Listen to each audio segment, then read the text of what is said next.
ሜይ 25 የዕለቱ መልእክት ርዕስ በሰላም ኑሩ። ቢቻላችሁስ በእናንተ በኩል ከሰው ሁሉ ጋር በሰላም ኑሩ። ሮሜ ምዕራፍ 12 ቁጥር 18። ሰው ማህበራዊ ፍጡር ነው። ለብቻው መኖር አይችልም። ከሰዎች ጋር እንዲኖር ነው ስሪቱ። ከሰዎች ጋር በሰላም መኖር እንደምናስበው ቀላል አይደለም። ምክንያቱም ሰዎች እኛ የሚያስደስተን ነገር እነርሱን ላያስደስት፣ እኛን የሚያሳዝነን ነገር እነርሱን ላያሳዝናቸው ይችላል። እኛ ትኩረት የሰጠነውን ነገር እነርሱ ትኩረት ሳይሰጡት ሲቀር ቅር ልንሰኝ እንችላለን። የስሜት፣ የፍላጎት፣ የመረዳት፣ የግንዛቤና የመሳሰሉት ልዩነቶችን አቻችሎ በሰላም ለመኖር መንፈሳዊ ብስለት ይጠይቃል።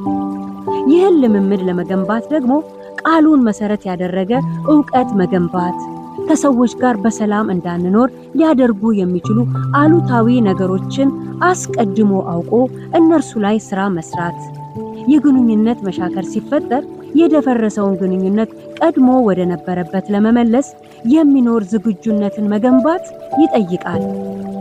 ከሰዎች ጋር ያለን ማህበራዊና መንፈሳዊ መስተጋብር ከችግር የጸዳ ባይሆንም ችግሮች እንዳይከሰቱ ለማድረግ ባንችልም እንኳ በሰላም መደፍረስ ምክንያት ሊከሰቱ የሚችሉ ቀውሶችን የመቀነስና የማርገብ ሥራ መስራት ይቻላል።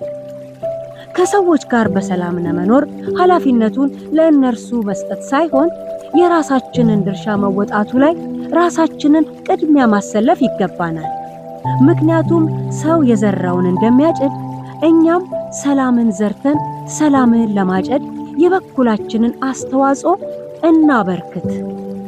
እንግዲህ ከሰዎች ጋር በሰላም መኖር አቅቶን የሻከረ ግንኙነት ውስጥ ካለን በይቅርታና በምህረት ግንኙነቱን እናድስ። ግንኙነታችን ሰላማዊ ሆኖ ካለ ይበልጥ እንንከባከበው። ከሰው ሁሉ ጋር በሰላም ኑሩ።